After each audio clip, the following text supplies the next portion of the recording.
G'day ladies and gentlemen, how you all doing? Scotty D49 here with you once again for another installment of how to play Warhammer 40k. Now in this series we're going to be talking about not just the core mechanics of how to play the game, we're talking about how you build your armies and how you actually go about doing them, as well as the different ways that you can play Warhammer 40k like we talked about in the last video.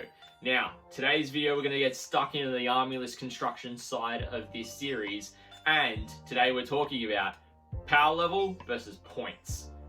Now, you're probably thinking, you referenced this last video, and I'm like, yeah, I did.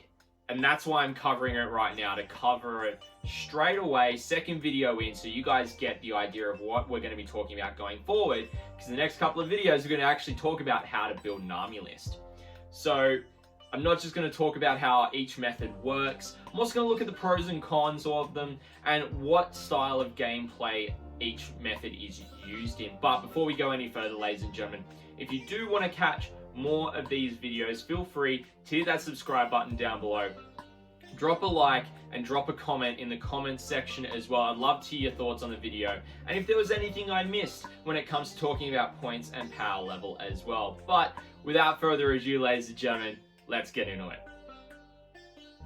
Alright ladies and gentlemen, let's get into the meat and potatoes of this video. With the first point, we're going to be talking about power level. Now, power level is the easier and quicker method of constructing an army list. Now, every army has got a bunch of units in it, and each of these different units are going to be assigned a power level. What this power level actually represents is the strength of the unit on the battlefield at its minimum size. So for example, 5 Space Marine Intercessors have a power level rating of 5. Pretty simple stuff. Now, if you choose to take a unit above the minimum unit size, but not its maximum, for example, that unit's power level will increase, but it'll increase to the maximum. So, say you want to take 15 Necron Warriors in a unit, you'll be paying 12 power level for it, which you'd be paying the same power level if you were to take 20 Necron Warriors in that unit. So you're kind of not getting the full effectiveness out of that cost if you're taking less than the maximum. However, there are rare instances where, depending on what you add into the unit in terms of models, will determine the power level that they actually add to that unit. It's very rare in the game. The only real instances I've seen of it so far has been Deathwatch Space Marines, but I think it's important to cover off on this as well. So, for example, if you take a Proteus kill team, and this is where it happens in Deathwatch, is the kill teams. Start off as 5 Space Marine veterans, and they're at 9 power level. Now, you can add an additional 5 veterans at 1 power level each, or you can add up, additional 5 models of any combination of the veterans at 1 power level, or Terminators, Bikes, and Vanguard veterans at 2 power level. So say you take a full 10-man Proteus kill team, and you take 5 veterans and 5 bikes, that's going to be a total of 19 power. What power level also doesn't do is it doesn't account for the weapons, war gear, or upgrades in most instances that you're giving your units. However, there is an exception where there are some character upgrades, for example, chapter command upgrades for Space Marines, or even Necron Cryptex for my 2 armies that I'm playing at the moment. For example, specifically, it'll be, you take Primaris Apothecary for a Space Marine army. It starts at power level 4.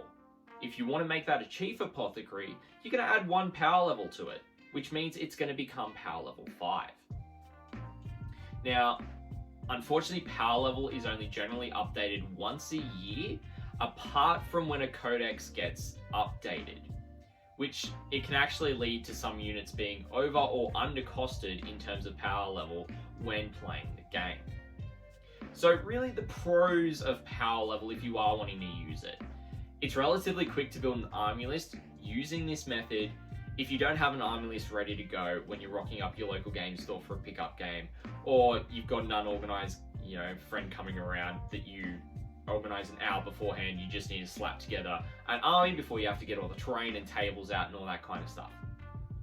Power level only generally accounts for models on the table and certain character upgrades. This means that it doesn't really matter what equipment your miniatures have got. Say you've got 10 Deathwatch veterans with some with Storm Shield and Storm Bolters, some with Bolt Guns, Power Swords. You're not having to pay the points for those upgrades in their power level. It is just purely the amount of miniatures in that unit.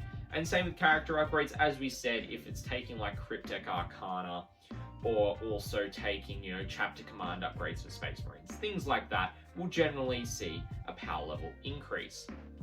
You're able to use power level in detachments to be actually able to create a Battleforge list to gain additional rules, like command points, for example, to use in your games if you wish to do so.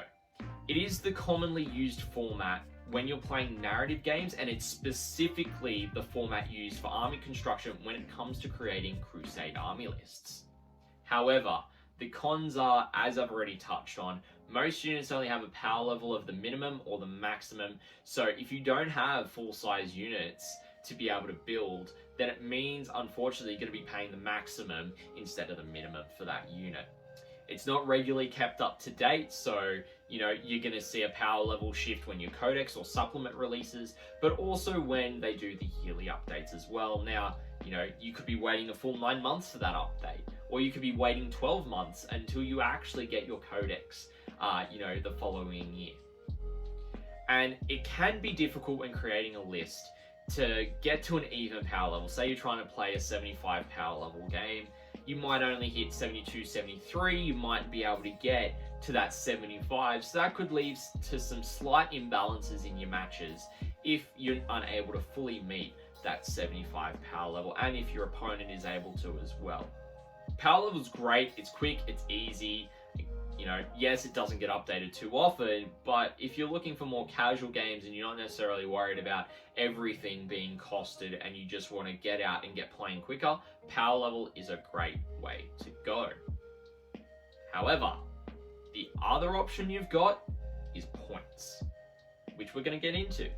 Points do take a lot more time when you're looking to construct your army lists, but they are much more precise and balanced when doing so. Every unit and character upgrade, weapon, piece of war gear, etc. will have a points cost associated with it. However, if a piece of war gear isn't listed in a unit's upgrade section that it can take, for example, Deathwatch bikes can take Astartes chainswords, but it's not listed on their profile. This could lead to some confusion if you don't actually know.